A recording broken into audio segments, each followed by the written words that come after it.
sabi guys, dahil sa pagiging positibo mo, pwede mo ma-attract na mabilis na matupad ang iyong mga pangarap. So, 3 bagay na napaka-importante po para makamit natin ang ating mga pangarap. Number 1 sa lahat, ilagay po natin si Lord sentro sa ating buhay.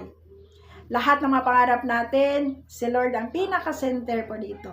Okay? Lahat ng mga pangarap natin, makamit at matupad po yan, ibigay niya sa atin yan. Dahil siya yung inuna natin. Number 2, magiging positibo po tayo sa ating pang-araw-araw. Magiging positive mindset lamang po tayo. Huwag tayong matakot guys dahil nandiyan naman si Lord kasama natin. And then, nagiging positibo ka na makamit mo yung pangarap mo. Guys, lahat ng nagtagumpay, sila po ay positibo po na makamit nila yon. Kaya, nandiyan dyan sa kanila kung ano ang mayroon sila. And then, number 3, importante sa lahat, sipag at tiyaga. Guys, huwag kang pumayag na wala kang gagawin para